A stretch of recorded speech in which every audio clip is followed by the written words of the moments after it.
दोस्तों, इंस्पायर में आप सभी का स्वागत है। अगर आपको ये वीडियो पसंद आए तो वीडियो को लाइक जरूर कर दे।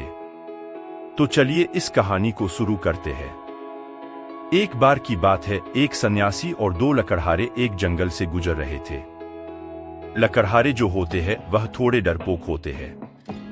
उनको डरता देख सन्यासी उनको एक कहानी सुनाता हुआ कहता है कि कोई भी इंसान जब अपने साथ अकेले में समय बिताता है तभी उसके दिमाग में नाना प्रकार की चिंताएं जन्म लेने लगती है। मनुष्य की प्रवृत्ति ही ऐसी है कि वो ज्यादातर समय नकारात्मक ही सोचता है। अपने लक्ष्य को कैसे प्राप्त किया जाए ये सोचने की जगह है। वो ये सोचता है कि अगर लक्ष्य पूरा नहीं हुआ तो मैं क्या करूंगा, और इस प्रकार की नकारात्मक विचारधारा के कारण जीवन परांत डर डर कर जीता रहता है। अगर पूरी बुद्धिमानी और सजगता के साथ इस डर को समझाना जाए तो यही डर इंसान के पतन का कारण बनता है। ऐसा मनुष्य जो खुद पर संदेह करता है, खुद पर संदेह करता है, भला वो कैसे सफल हो सकता है। लेकिन बुद्धिमानी से अगर इस डर का उपयोग किया जाए तो यही डर उसकी सबसे बड़ी ताकत बन सकता है। काश केवल एक बार उसने खुद पर विश्वास किया होता तो उसे मालूम होता है कि उसके डर में ही उसकी ताकत का रहस्य छुपा हुआ है। ये कहकर सन्यासी चुप हो गया और चुपचाप अपने कदमों पर ध्यान लगाते हुए जंगली घास पे से आगे बढ़ने लगा। संध्या का समय था। सन्यासी और एक लकड़हारा जंगल में से होकर गांव की तरफ निकल रहे थे। सन्यासी के ये शब्द लकड़हारे को कुछ समझ में नहीं आए। वो सोच रहा था कि डर में ताकत कैसे हो सकती है। डर तो आदमी को कमजोर बनाता है। अपने मन की उत्सुकता को जब वह काबू नहीं कर सका तो उसने सन्यासी से पूछा कि महात्मा, आप ये क्या कह रहे हैं कि डर में ताकत होती है? डर तो आदमी को कमजोर बनाता है। उसे तो अपना डर दूर करना चाहिए। जब तक वह अपनी बात पूरी कर पाता उससे पहले ही उसे एक चिता की आवाज सुनाई दी। चिता की गर्जन सुनकर लकड़हारे का रोम रोम कांप गया। उसके कान खड़े हो गए। जंगल से आती एक एक आहट उसे साफ सुनाई दे रही थी। उसके कदम वहीं पर जम गए थे, वो भी नहीं पा रहा था। उसे पता था कि थोड़ी सी हरकत उसकी जान जोखिम में डाल सकती है। उसका दिल तो तेजी के साथ धड़क रहा था, लेकिन फिर भी वो अपनी सांसों पर काबू पाने का प्रयास कर रहा था। कुछ देर बाद जब खतरा टल गया तब सन्यासी ने कहना शुरू किया। सन्यासी ने कहा कि अभी जब तुम डरे हुए थे तो तुम्हारे शरीर का रोम रोम जाग गया था। जंगल से आ रही छोटी से छोटी आहट पर भी तुम्हारा ध्यान लगा हुआ था। तो इस प्रकार अपने मन के डर के कारण तुम होश में आ पाए, तुम पूरा ध्यान लगा पाए। इससे पहले जब तक तुम्हें शेर की दहाड़ सुनाई नहीं दी थी तब तक तुम अपने विचारों में खोए हुए थे, लेकिन जैसे ही तुम्हें चिता की दहाड़ सुनाई दी वैसे ही तुम्हारे सारे विचार गायब होकर हम वर्तमान में उपस्थित हो गए थे। यदि तुम्हें अभी चिता से बचकर भागना होता या फिर उससे लड़ना होता तो तुम्हें अपने शरीर की वो क्षमता देखने को मिलती जो आज तक जीवन में तुमने खुद भी महसूस नहीं की होगी। जब कोई कुत्ता तुम्हारे पीछे दौड़ता है उस समय तुम्हारी जो रफ्तार होती है वो तुम्हारी आम जिंदगी से कहीं ज्यादा होती है। साधारण जीवन में तुम इतने तेज नहीं दौड़ पाओगे जितना कि एक कुत्ते के सामने दौड़ पाओगे। ये ताकत या कहें कि हमारे शरीर की क्षमता अभी देखने को मिलती है। जब हमारा मन डर में होता है, किसी डरावनी परिस्थिति में हमारा मस्तिष्क और हमारा शरीर अपने उच्चतम श्रेणी में काम करता है। जो काम तुम आम जिंदगी में नहीं कर पाते वो तुम्हें डरा कर कराया जा सकता है। जहां पर भी तुम्हें डर का एहसास होता है वहीं पर तुम्हारी इंद्रियां पूर्ण रूप से सक्रिय हो जाती है। तुम्हारे कानों की सुनने की क्षमता तेज हो जाती है, दृष्टि एकटक हो जाती है, पूरी सजग हो जाती है, सक्रियता बढ़ जाती है। और जैसे जैसे वो डर खत्म होता है वैसे वैसे तुम सुप्त अवस्था में चले जाते हो। तुम सो जाते हो और तुम्हारे इंद्रिय फिर से आराम की स्थिति में चली जाती है। सन्यासी ने लकड़हारे से कहना जारी रखते हुए कहता कि इसलिए डर को दूर करने की जगह इंसान को ये सोचना चाहिए कि वो अपने डर को ताकत कैसे बना सकता है। जिस प्रकार सुख और दुख, प्रकाश और अंधेरा एक ही सिक्के के दो पहलू होते हैं, उसी प्रकार डर और ताकत भी एक ही सिक्के के दो पहलू होते हैं। जिस प्रकार रोशनी के बिना अंधेरा पूर्ण नहीं होता, सुख के बिना दुख पूर्ण नहीं होता, उसी प्रकार डर के बिना ताकत का भी कोई महत्व नहीं है। लकड़हारा सन्यासी के ज्ञान से बहुत प्रभावित हुआ। उनके चरणों में नतमस्तक हो गया और उनसे पूछा कि महात्मा, अंधेरे को तो दिया जलाकर रोशनी से भरा जा सकता है, लेकिन अपने डर को ताकत में कैसे बदले? इसके लिए कोई उपाय बताएं। इस पर सन्यासी ने कहा कि डर दो प्रकार के होते हैं, सबसे पहला मानसिक डर और दूसरा शारीरिक डर। सन्यासी ने लकड़हारे को समझाते हुए कहना शुरू किया कि मान लो तुम्हें जंगल से होकर गुजरना है और अचानक तुम पाते हो कि तुम्हारे मन में शेर का ख्याल आ गया। अभी तक प्रत्यक्ष रूप में शेर तुम्हारे सामने नहीं आया है, ना उसकी दाढ़ सुनाई दिए, मतलब दूर दूर तक कोई अंदेशा नहीं है कि जंगल में शेर मौजूद हैं, लेकिन शेर का ख्याल आने से तुम्हारे मन में एक डर पनप गया। अब तुम्हारा उठने वाला एक एक कदम उसी डर से अभिभूत होगा। हर समय तुम्हारे मन में यही ख्याल चलेगा कि कहीं शेर ना जाए, ये शेर वर्तमान में तुम्हारे सामने नहीं है, यह तुम्हारी बहुविषयक की कल्पना है।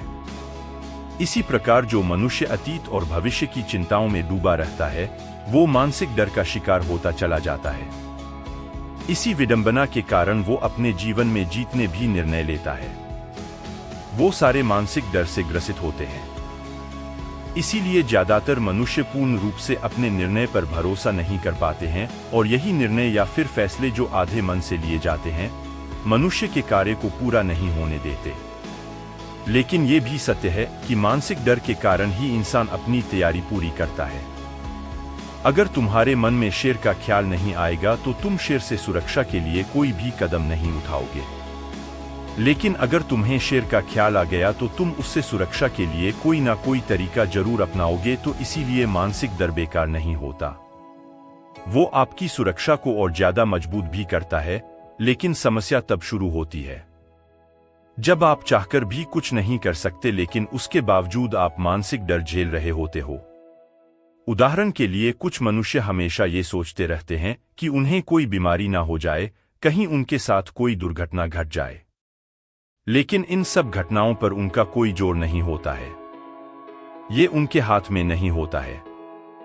अगर दुर्घटना होनी होगी तो होगी ही, अगर बीमारी होनी होगी तो होगी ही।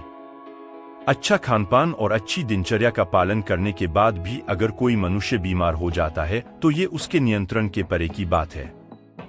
अपनी तरफ से उसने पूरी कोशिश की और यही उसका कर्तव्य था। उसमें कोई कुछ क्या कर सकता है? जो घटनाएं इंसान की पहुंच के परे होती है, वो उनसे भी परेशान होता रहता है, उनसे भी उसका मन घबराता रहता है, और यही मानसिक डर उसके पतन का कारण बनता है। और यही मानसिक डर अगर सही तरीके से इस्तेमाल किया जाए तो मनुष्य समझदार और अनुभवी कहलाएगा। जो इंसान ये सोचता है कि कांटे सिर्फ दर्द देने के लिए ही बने हैं, वो ये भूल जाता है कि कांटे ही फूलों की रक्षा करते हैं। इसी प्रकार एक ज्ञानी मनुष्य किसी भी चीज का उपयोग अपने सकारात्मक तरीके से कर सकता है, लेकिन एक अज्ञानी मनुष्य है अपनी अज्ञानतावश उन चीजों को भी छोड़ देता है जो उसके लिए उपयोगी होती है। विवेकशील मनुष्य फेंके गए पत्थरों का भी मेल खड़ा कर लेता है, लेकिन एक वैज्ञानिक मनुष्य उन पत्थरों को दूसरों पर फेंकता रहता है। अगर किसी मनुष्य को अपने मानसिक डर को ताकत में बदलना है तो उसके कुछ नियम हैं, कुछ उपाय है। सबसे पहला उपाय अपने विचारों का निरीक्षण। अगर हम अपने जीवन में अपने विचारों का निरीक्षण करेंगे तो हम पाएंगे कि ज्यादातर विचार हमारे काल्पनिक होते हैं, और इसीलिए जो डर उन विचारों के कारण पनपता है वो भी काल्पनिक होता है। ज्यादा सोचने वाले लोगों को जब सोचने के लिए कुछ नहीं मिलता तो वो निरर्थक बातों के बारे में सोचने लगते हैं, और वो बेकार के विचार उसे तो परेशान करते ही हैं, साथ के साथ उसके परिजनों को, उसके सगे संबंधियों को भी परेशान करते हैं। इसीलिए ज्यादा सोचने वाले लोगों को यह समझना चाहिए कि मन में उठ रहे तमाम विचारों में से काम के विचार कौन से हैं और बेकार के विचार कौन से हैं। जो निरर्थक विचार हो उन्हें दूर करते जाओ, और जो सार्थक विचार हो उनको गहराई से सोचना शुरू करो, तभी तुम्हारी समस्याओं के, तुम्हारी उलझनों के उपाय निकलेंगे। मानसिक डर को दूर करने का दूसरा उपाय है उसका सामना करना। इसका मतलब यह नहीं है कि तुम शेर के सामने जाकर खड़े हो जाओ, बल्कि इसका मतलब यह है कि पूर्ण सुरक्षा के साथ तुम जंगल में जा रहे हो। यदि जंगल में जाना बहुत आवश्यक है तो तुम शेर के डर से अपने घर पर नहीं बैठ सकते हो। इसी प्रकार मनुष्य के जीवन में बहुत सारे डर होते हैं, जैसे कि परीक्षा का डर, लक्ष्य न पाने का डर, झूठ बोलने का डर, सच के पता लग जाने का डर, अपनों को खो देने का डर, दुर्घटना हो जाने का डर। लेकिन जैसे जैसे समय के साथ इन डरों का सामना किया जाता है, वैसे वैसे ये डर जीवन से दूर होते चले जाते हैं। अगर तुम इनसे बचने का प्रयास करते हो तो ये जीवन भर तुम्हें सताते रहेंगे। ये तभी दूर हो सकते हैं जब तुम इनका सामना करो। कुछ लोगों को तो दूसरों के सामने खुलकर बात करने में भी डर लगता है। ऐसे लोगों को अनजान लोगों से बात करनी चाहिए। जितना ही वो लोगों से बात करेंगे उतना ही उनके मन का डर दूर होता जाएगा। मानसिक डर को ताकत में बदलने का तीसरा उपाय है अपने डर को स्वीकार करना। बहुत से लोग अपने जीवन में अपने डर को स्वीकार ही नहीं कर पाते। अगर आप उनसे पूछेंगे कि उन्हें किस चीज से डर लगता है, तो वह साफ इनकार कर देंगे कि उन्हें किसी चीज से कोई डर नहीं लगता। लेकिन दूसरों की नजरों में ऊंचा उठने के लिए ये झूठ उन्हें बहुत महंगा पड़ता है। अगर वो अपने डर को स्वीकार करना नहीं सीखेंगे तो वो जीवन पर्यंत उस डर से मुक्त नहीं हो पाएंगे। इसीलिए समझदारी इसी में है कि अपने डर को स्वीकार कर लिया जाए। अगर आपको किसी चीज से डर लगता है तो किसी से शर्माने की या झिझकने की जरूरत नहीं है। हर मनुष्य को, हर इंसान को किसी ना किसी चीज से डर लगता ही है, और आप पाएंगे कि जैसे ही आप अपने डर को स्वीकार करते हैं, वैसे ही आपका डर खत्म होना शुरू हो जाता है। और जितना ही आप अपने डर को छुपाने की कोशिश करेंगे, आपका डर उतना ही मजबूत होता चला जाता है। ये सारे तरीके तुम्हारे मानसिक डर को दूर कर सकते हैं, लेकिन शारीरिक डर को दूर करने के लिए तुम्हें दूसरे तरीके अपनाने होंगे। सबसे पहले ये समझो कि शारीरिक डर कौन सा होता है। मान लो तुम किसी जंगल से गुजर रहे हो और अचानक तुम्हारे सामने शेर आ जाता है। तुमने पहले नहीं सोचा था कि शेर तुम्हारे सामने आ सकता है, लेकिन जब वो तुम्हारे सामने आता है तो तुम्हारी सारी शारीरिक गतिविधि या शिथिल हो जाती है। तुम्हारी सांसें अटक जाती हैं, मस्तिष्क काम करना बंद कर देता है और तुम्हारा दिल तेजी के साथ धड़कने लगता है।